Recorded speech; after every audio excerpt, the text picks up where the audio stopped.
You guys, be happy. Danielle is like, move over here, jump in the air. I'm like mortified. All right, let's do it.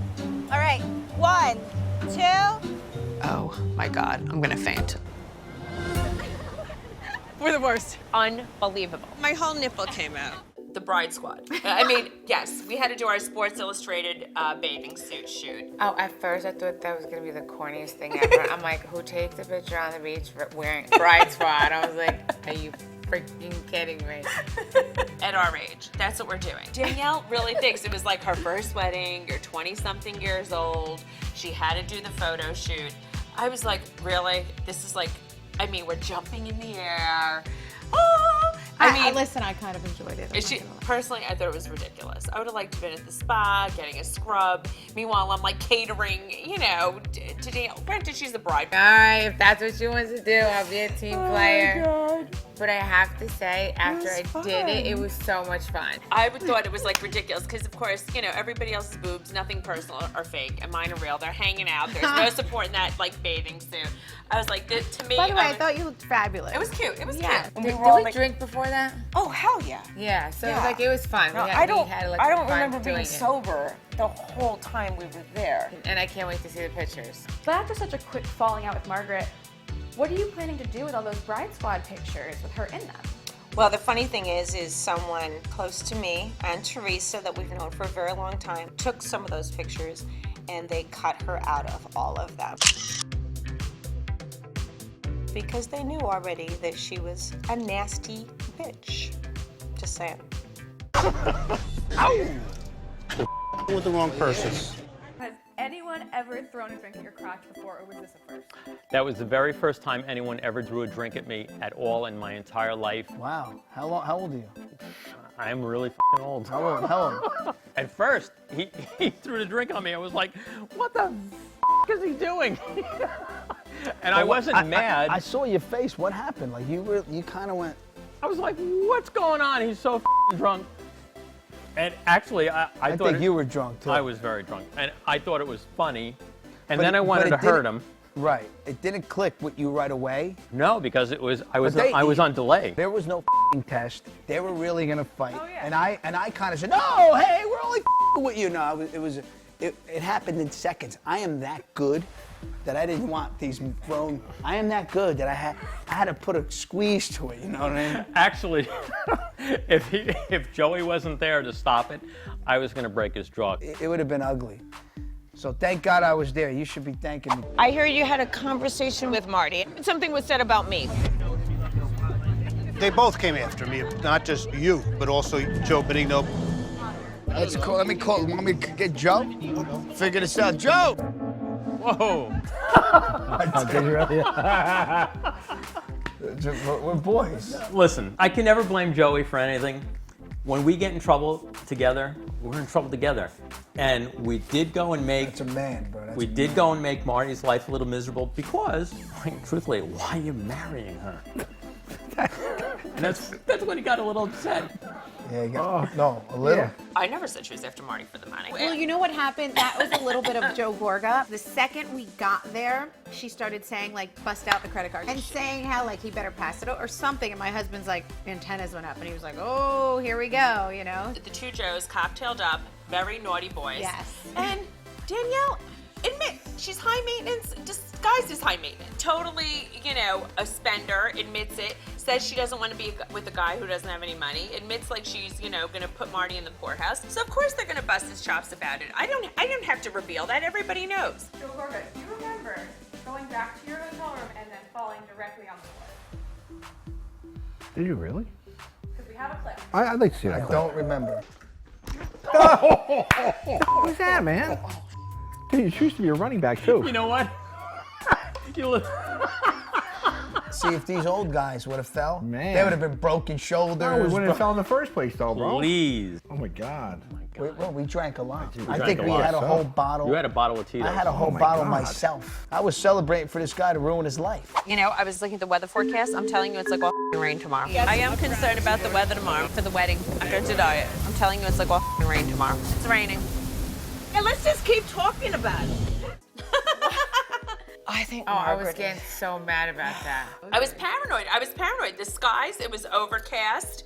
It was looking shitty. You know, outside. Wasn't it looking shitty outside? I was like, oh my God. Are you being a Debbie Downer? I might have been. I'm not. No, but it was gonna rain, and it was starting to drizzle. I had an expensive dress on. I was like, crap. I don't want to go do the rehearsal on the beach. And she was worried about this stupid muumuu that she was wearing. What do you call that? That's what it looked like to me, only it was orange, like bright orange. And she was more worried about that than she was like the Panina Tournée that I was wearing. I was like, is this a good idea? We're gonna get rained on. I had my weave in, and then she was convinced I brought the rain.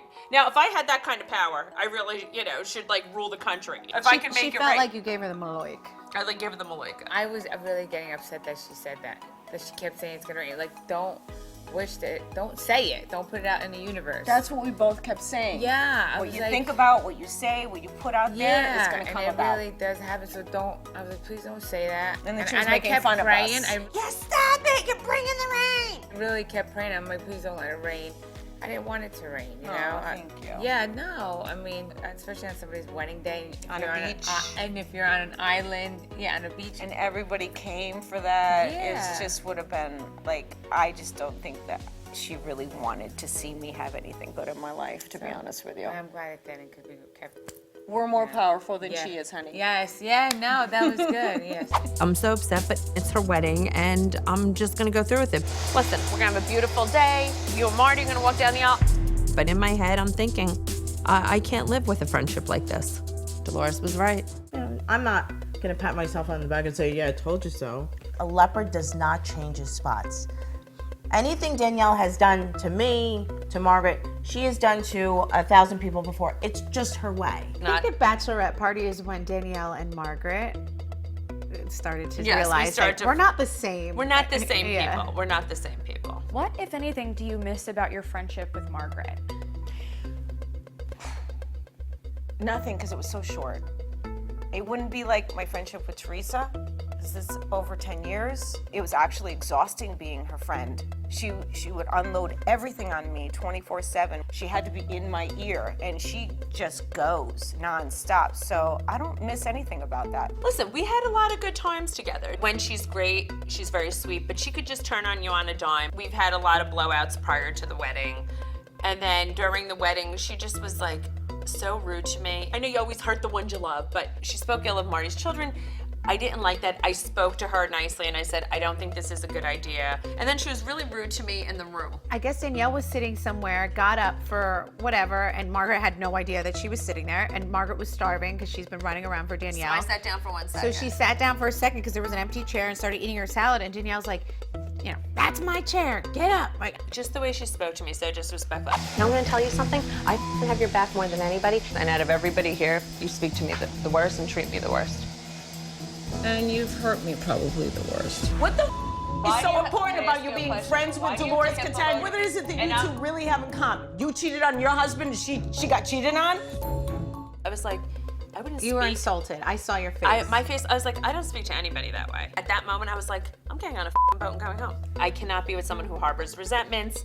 I'm beyond those kind of friendships and relationships. This is nonsense. I would never behave that way to any people I love. And I was like, this is not for me. She doesn't have a lot of close relationships. And I tried to make it better for her, to be a genuine, close person. But she I do turns. think a lot of that does come from, like, she's not great with very close relationships for a long time. And I think that comes from her childhood. A lot of that, like, from what she's been through in life. And I'm not disagreeing with that, but everybody has had things, that they've gone through, but you have to work on yourself. And if by 50-something years old, if you can't, heal your childhood wounds and move on and not repeat patterns, I don't want to be a part of it. I tried. I had an emotional, quick reaction to protect her. I felt like it was me back in the day, back in season 1 and 2, when I didn't have an ally.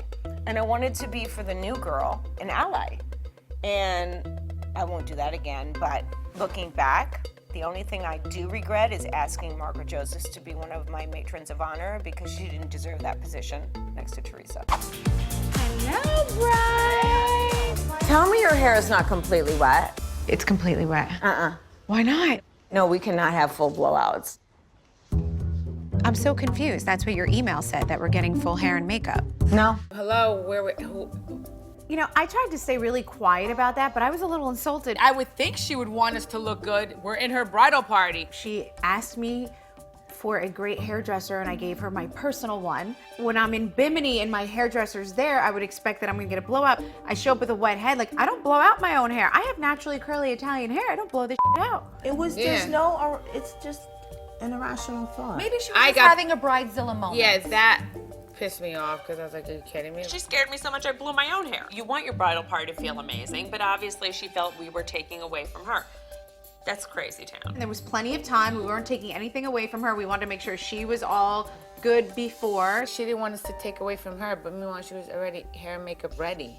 So then that makes Sometimes she just looks for to get crazy about. That's why I said something, and then I had to walk away, and then Melissa dealt with her because I was like, are you kidding me? There was a few times I kept my mouth shut because it was her wedding and I didn't want to go there. Margaret, not so much. She opened her mouth. Not so much. Everything was wrong that day. I mean, I'm a bride. I mean, what bride doesn't lose their mind? It was a lot to deal with, and I was fighting with everybody. When you guys came in all sun-kissed and pretty, and I'm like losing my mind. I couldn't find my food. I couldn't find my veil. I couldn't find anything. So I took it out on you guys, and I'm sorry. Yeah. It wasn't you guys' fault. You didn't know. You were just having fun. The funniest was, like, after we tried to calm her down, she wanted a picture with everyone in the robes. And so we all stood up to take, like, this robe picture. We were all like, yay! And she was like this. She just could not be in the moment. Instead of, like, enjoying it and all your girls are there and we're all happy and laughing, I guess, she's like, nothing's about me. I'm like, everything's about you.